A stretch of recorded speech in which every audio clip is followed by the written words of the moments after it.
Gente, pues bienvenidos a esta plática de amparo que vamos a hacer la semana pasada. Iniciamos con un tema bien interesante que era el matrimonio poliamoroso. Así es. Era ese el tema. Nos acompaña aquí el licenciado Jesús Manuel de la Rosa. Aquí nos está acompañando. Mi Mucho jefe gusto. aquí en el despacho, gente. Y la verdad es un gran amparista. Lo aprecio mucho y lo admiro mucho por su trabajo. Entonces, hoy les vamos a platicar de un tema pues, muy interesante, ¿no, Mili? Sí, muchas gracias. No, Muchas hombre, gracias por ni las de qué. palabras. Gracias. Estamos aquí arrancando con esta nueva se te sección. aprecia, se te No, aprecia hombre. mucho. Sí, Gracias. es interesante. Ahora yo creo que este tema es muy relevante porque se da a raíz de la reforma constitucional, al artículo 3 de 2019, 15 de mayo, y se generan una serie de derechos. Antes de continuar, perdón que lo interrumpa. Sí, adelante. Vamos a hablar, gente, de la gratuidad de la educación superior. Es decir, que no se pague la educación superior, la universidad, en ninguna universidad pública, porque es un derecho que todos tenemos y que está consagrado en el artículo 3 de la Constitución. Así es. Y esto es lo que estaba comentando aquí el licenciado. Esto se da o se origina a partir de una reforma constitucional que hubo en el año del 2019, el 15 de mayo del 2019, entró esta reforma. No, incluso va más allá. Si tú cruzas o concatenas, ¿no? el tema como lo establece la Ley General de Educación y como lo establece la Ley General de Educación Superior, entonces se puede entender que incluso la educación superior que incluye licenciatura, especialidad, maestría y doctorado, también están contempladas como parte de la educación que imparte el Estado. Entonces también técnicamente deben ser gratuitas. Que eso es bien interesante y lo platicábamos antes de iniciar, porque le decía yo al licenciado, le digo, que entonces este amparo procede contra el pago de la maestría y contra el pago del doctorado sin ningún problema. Es el mismo criterio, es el mismo razonamiento, la misma argumentación. Es la misma argumentación, exactamente. Totalmente interesantísimo. Muy interesante muy interesante. Y un tema muy actual, porque estamos hablando de que apenas hace 4 años, va a ser 4 años en este mayo que se hace esta reforma y todavía es algo que no permea ni entre los abogados, ni entre la ciudadanía, ni siquiera en el Poder Judicial. Menos, claro. Todavía a veces presenta uno amparos de ese tipo y se encuentra uno con ciertos trabas de los propios juzgados federales. Sí. Que hacen nugatorio, que hacen inaccesible el derecho cuando ya está establecido. Del tribunal y de los propios ciudadanos, porque yo me acuerdo cuando empezamos aquí en el despacho a promover estos amparos, estos juicios, me decían los alumnos, oye, y no nos van a fichar, no nos van a hacer menos, no nos van a sacar o excluir. Les digo, para nada, o sea, para nada, es un derecho que tú tienes. Y como siempre decimos, gente, aquí en el despacho, los derechos no se ruegan, los derechos se tienen que exigir, porque esos derechos son parte de nosotros. Entonces el Estado no es de que porque ahí les va, pobrecitos, no, es un derecho que tenemos y está sobre el propio Estado. Entonces, pues bueno, vamos a entrar ya un poquito en el tema, Milik, ya dimos una pequeña introducción de lo que consiste este amparo, este juicio en contra del pago o el cobro de la inscripción en las universidades públicas. Entonces, pues vamos a entrar un poquito más a fondo. Sí, claro. Sí, mira, este es un juicio que se promovió en enero del 2022, del año pasado, exactamente hace un año. Hace apenas unos días que hizo un año de este juicio de amparo. La actora, en este caso, es una jovencita estudiante de administración que reclama el pago de la colegiatura. Es decir, ella ya había pagado y solicita la devolución. Porque aquí, perdón que lo interrumpa, aquí es una cuestión importante, gente. Este juicio de la gratuidad o este juicio en contra del pago de la inscripción se puede promover en 2 momentos. Ya es elección del quejoso o del ciudadano, del estudiante. Puede ser previo a realizar el pago de inscripción o una vez que tú lo hagas, es decir, cuando tú ya pagues la inscripción, tú puedes solicitar la devolución. Ya ahí queda pues a decisión del ciudadano, del universitario, ¿no? Entonces, como dato importante, gente, y para aclararlo, ¿no? Así es el juicio 170 del 2022, y ese es el acto reclamado en sí. En pocas palabras, la autoridad contesta en su informe justificado o informe con justificación, y del análisis del informe determinan que es cierto el acto reclamado. Sin embargo, ellos oponen como causal de improcedencia el consentimiento y el razonamiento que hace la autoridad es decir, bueno, pues ella ya pagó, ¿qué está reclamando? ¿No? O sea, si ya consintió el acto, si ella ya pagó, entonces el acto está consentido. Me parece que el argumento del juez es muy acertado. El juez y le dice, espérate, el hecho de que ella haya pagado no significa que haya consentido el acto, o sea, no significa que lo haya hecho con todo el gusto, ¿no? Y con la convicción de que es correcto. Lo hizo porque es un requisito. Sin embargo, Y le si no pagas, sigues violando. Y si no pagas, no entras, no estudias. le estás violando un derecho. Claro. Entonces, ese es el argumento que esgrime el juez de distrito, que me parece acertado. También hace algunos razonamientos interesantes en la propia sentencia el juez. Él establece algún razonamiento previo al año 2019, a la reforma del 15 de mayo, y dice, bueno, es que antes del 2019, dice, la educación no era ni obligatoria ni gratuita. Dice, pero a partir del 2019 ya se establece este derecho. Refiere a alguna cuestión interesante en cuanto al principio establecido en el artículo 1 de la Constitución, y a veces es soslayado, a veces es ignorado por algunas autoridades, tanto administrativas como del Poder Judicial, jurisdiccionales. El principio de progresividad establece dos vertientes, una positiva, que es la obligación de toda autoridad de extender de ir extendiendo los derechos, claro, o los efectos de los derechos de manera de los derechos. Así es, a favor del ciudadano, y siempre ir por más. Inclusive la propia sentencia, esta sentencia de la que les hablamos, establece, el propio juez de distrito dice, a ver, está prohibido que los jueces apliquen de manera regresiva los derechos humanos. Esa es la otra parte que te digo, sí, que tiene dos partes, una positiva, que es el siempre ir buscando el avance. O dotar de mayor amplitud esta garantía de los derechos humanos, y por otro lado un sentido negativo que consiste en no retroceder.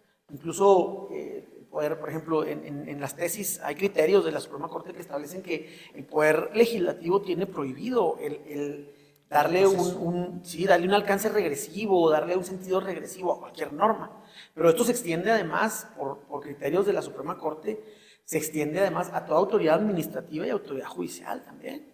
Entonces es interesante, y él habla de esto, ¿no? Dice, o sea, si bien es cierto, dice incluso, si bien es cierto que no está garantizada sí, en la Constitución, o no estaba antes de 2019 garantizada la gratuidad, sin embargo tampoco estaba prohibida. Dice, porque atendiendo al principio de progresividad se puede buscar el lograr la gratuidad en la educación superior. Entonces, esa parte es una de las partes más relevantes que me parece que se hablan en la sentencia. Muy relevantes. Inclusive, me pareció, estábamos estudiando la sentencia, gente, y nos pareció muy interesante el razonamiento que hace el juez en el que fue considerando sexto. Sí, en el sexto, en el estudio de fondo. En el estudio de fondo.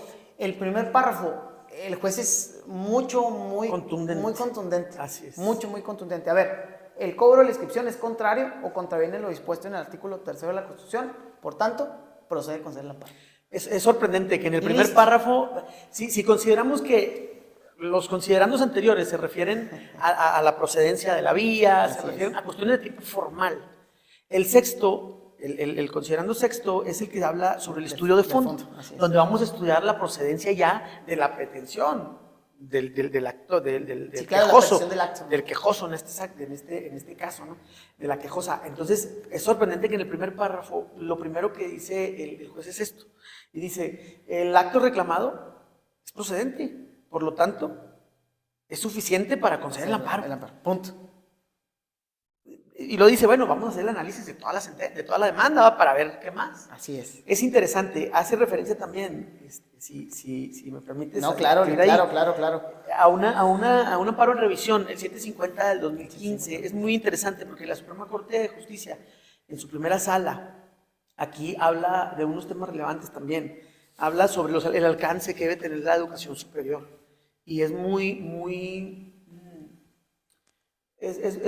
extensa en esta parte. No voy a hablar mucho de esta sentencia, de este amparo. Igual tiene toda la libertad, tiene toda la libertad. No es el tema, pero nos dice precisamente, una de las partes que más rescataría yo, es una parte que dice, la educación superior está relacionada con un fin de vida personal. Pero no solo eso, dice, sino además está vinculado con ciertos objetivos colectivos que tiene el Estado, de garantizar Dice, por lo que estas obligaciones no pueden desvincularse de una finalidad social de la educación superior. Por lo tanto, dice, el Estado tiene la obligación de garantizarlo, porque el Estado es el primer interesado en que estos objetivos colectivos sean satisfechos. Entonces, es interesante, muy fuerte, ¿no? ¿Cómo lo plantea muy fuerte, el propio, y cómo se relaciona, a lo mejor algo que pudiéramos decir es ajeno, ¿no?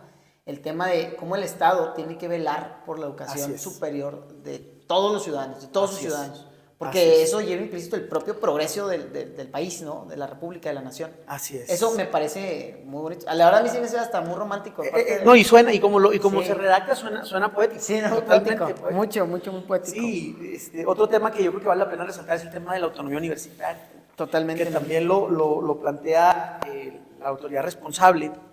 Y creo que también el juez es muy oportuno en su argumento del juez cuando dice que la autonomía universitaria, dice la autonomía universitaria es la garantía que le da el Estado mexicano a un sujeto jurídico, a una persona jurídica. Es una garantía, dice, de autonomía tanto administrativa, académica, dice, y de otras índoles. Sin embargo, dice, la autonomía universitaria no puede estar por encima de los derechos humanos, jamás, de los derechos fundamentales. Nunca. Entonces, si ya está reconocido, dice, en el artículo 3 constitucional, si ya está, y no nada más en el artículo 3 constitucional, y esto es interesante mencionarlo, el artículo 3 constitucional, el primero, sí, habla sobre el respeto a los derechos humanos y la no discriminación, y negar el acceso a la universidad, a un nivel superior, llámese universidad, maestría, especialidad, doctorado, por no tener dinero, es una discriminación, como lo queramos ver. Es una discriminación del propio Estado contra el ciudadano. Porque yo te estoy discriminando porque no tienes para pagarme una colegiatura. Mucho. Y aquí voy a abundar un poquito en lo que decía ahorita, Milik, respecto de la autonomía universitaria. Porque en muchos informes justificados que nos ha tocado ver, en este caso aquí hemos promovido en contra de la UACH, de la Universidad Autónoma de Chihuahua, siempre alegan eso. Dice, a ver, nosotros tenemos una autonomía universitaria que nos permite, o espérate, y como lo dice usted, a ver, espérate. La autonomía está topada en el derecho humano. Y el derecho humano, y siempre lo repito mucho porque me parece muy grandiosa esta frase que dijo el ministro Saldívar, los derechos humanos están sobre el Estado. Así es. No es una garantía que, a diferencia de la garantía individual, el Estado te la concedía. Totalmente correcto. El derecho está sobre el Estado y es propio de nosotros, del ciudadano. Además de que el propio artículo 3 constitucional, se me escapa la fracción, creo que es la fracción 12, establece que la autonomía universitaria es administrativa y académica. Esto no implica que esta autonomía administrativa y académica pueda ir más allá de los derechos humanos. Así es. Nadie en el Estado, y creo que aquí, redundando en lo que mencionas, nadie puede estar por encima de los derechos humanos, ni siquiera la autonomía universitaria. No, menos, mucho menos. Y más que esto es un tema también convencional, o sea, la propia Declaración Universal de los Derechos Humanos, en su artículo, creo que es el 26, establece también el derecho a la educación y a la educación superior. Dice, la educación técnica y la educación superior deben estar garantizadas por los estados. Además de que deben ser gratuitas, y también lo señalan, yo creo que en todos los tratados, o en la mayoría hablan de la gratuidad de la educación y de la obligatoriedad de la educación superior. Así es, sin contar lo que mencionábamos ahorita de la Ley General de Educación, que también establece que toda la educación que imparte el Estado debe ser gratuita. Lo mismo la Ley General de Educación Superior, que incluso, fíjate, aquí es un tema relevante para quienes nos escuchan y nos ven, es un tema relevante porque expresamente en el transitorio tercero, la Ley General de Educación Superior establece que a partir del ciclo escolar 2022-2023, la educación superior debe ser gratuita.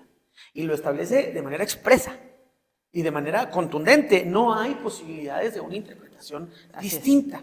Porque dice, el artículo 3 transitorio dice, a partir del ciclo escolar 2022-2023, el Estado, y luego establece municipios, entidades federales, la instrucción a los congresos deberán locales realizar las adecuaciones que sean necesarias, claro, progresivamente, para garantizar el acceso gratuito a la educación superior.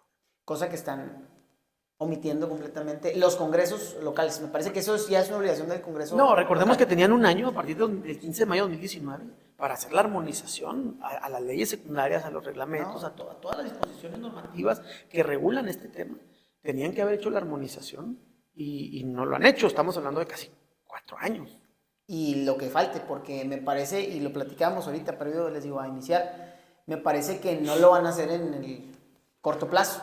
No, claro. No sé usted qué piense, Milik, pero yo, como veo, y como veo cómo contestan los informes las responsables, hay una arrogancia tremenda y ellos van a seguir cobrando a diestra y siniestra. Así es, así es. Entonces, pues es un temazo, gente, el tema de la gratuidad. Les digo, a mí me llama mucho la atención que pues, se haya logrado esto, porque pues, antes era impensable, ¿no? El tema de que la educación superior, primero que fuera obligatoria, porque hemos luchado, y luego que fuera gratuita, pues es un tema muy novedoso. Sí, muy novedoso. hay algunas cuestiones, incluso entre los propios usuarios, entre el propio ciudadano, ¿no? Que utiliza la educación superior. Sí. Yo he escuchado comentarios de, oye, espérate, pues no hay lana. No hay lana. Y esa es una causal que opone comúnmente la autoridad responsable.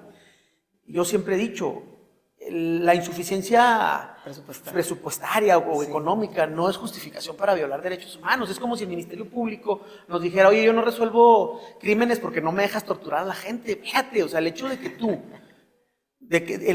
tú no tengas los recursos presupuestarios o cualquier otro, de cualquier índole, no te da la autorización para violar derechos humanos. Los derechos humanos están aún sobre la suficiencia presupuestaria. Entonces, ese es un tema relevante. Sí se ha explorado, incluso aquí en la misma sentencia, y es importante mencionarlo. En la misma sentencia, el juez hace referencia a este tema presupuestario.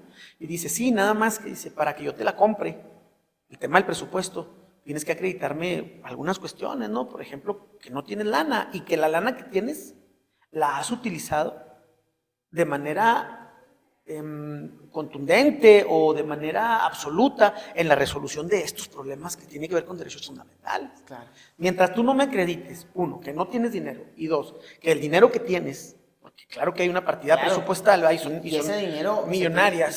Como dice usted, ese dinero tiene que estar destinado a la educación, no al gasto en burocracia, no al gasto superfluo. Y hablamos de presupuestos millonarios. Mucho. Algunos de ellos son presupuestos mayores que algunas entidades federativas.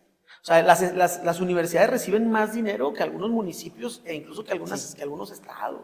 Totalmente. Entonces, la cantidad de dinero que reciben es mucha y el argumento que da el juez es este, ¿va? O sea, acredítame, 1, que no tienes lana, y 2, que la lana que te dan la has utilizado de manera consciente, de manera constante, específica para resolver estos problemas. Porque si no me lo acreditas, entonces no te puedo comprar la idea de que no tienes no hay recurso. Así es. Y bueno, Milik, igual usted y yo ya sabemos qué se tiene que hacer para ejercer o ejercitar este derecho a la gratuidad.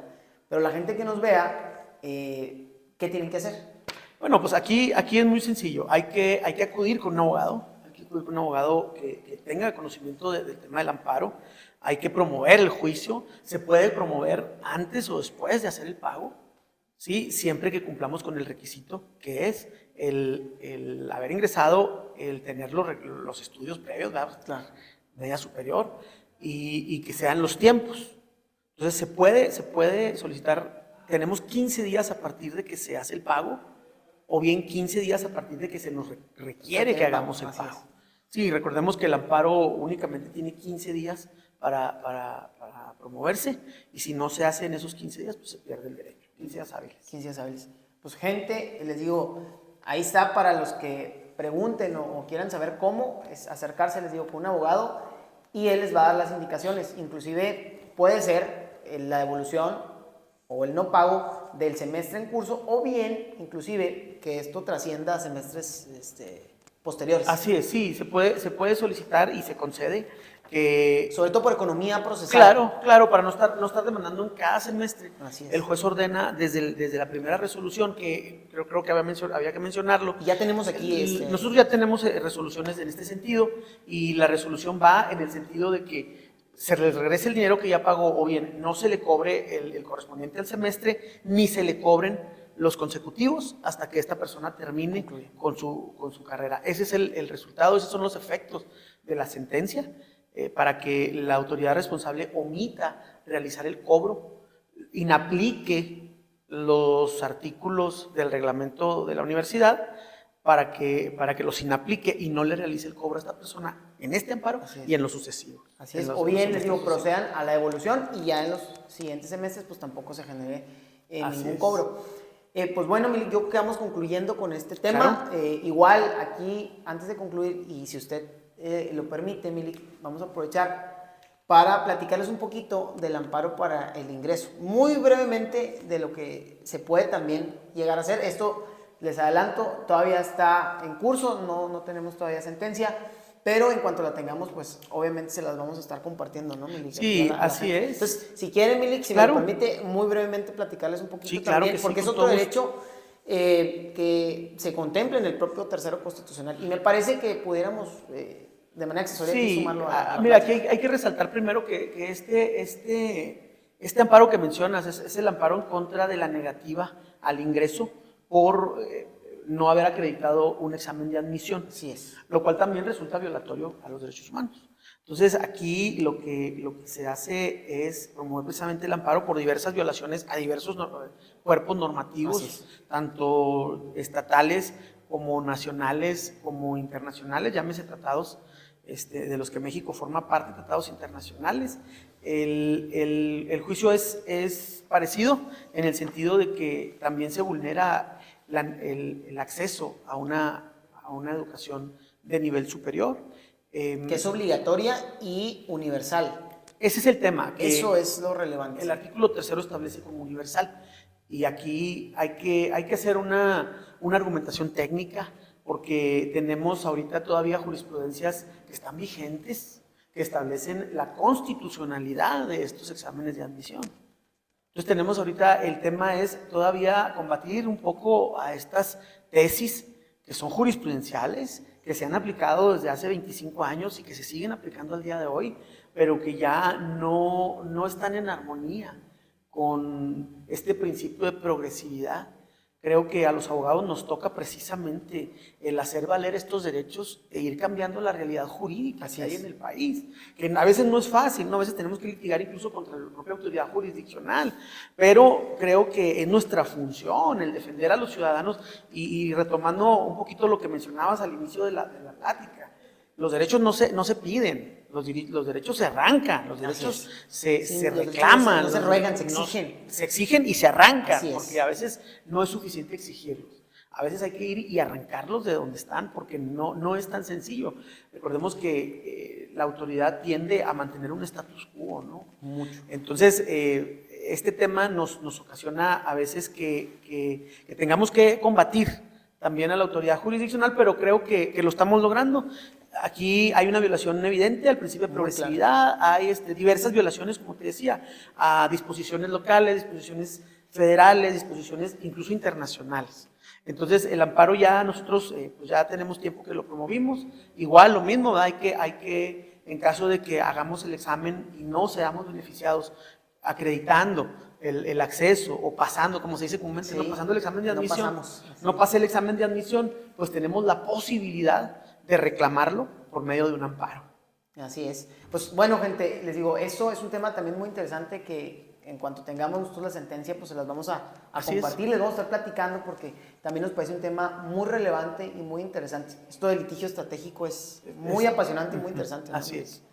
Entonces, pues bueno, gente, déjenos aquí sus comentarios en el video. Vamos a estar haciendo videos uno por semana, es la idea hasta ahorita. Nos va a estar acompañando, les digo, aquí el licenciado La Rosa, aquí mi jefe en el despacho. Y les vamos a estar comentando sentencias, muchas cuestiones jurídicas que les puedan sumar o aportar algo a ustedes.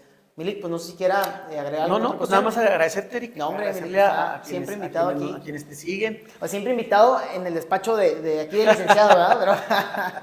Pero aquí estamos. A la orden. Les agradezco y pues estamos aquí en comunicación. Muchas gracias. Milik, muchas gracias. Nos vemos, que estén bien, Hasta gente. Hasta luego. Muchas gracias.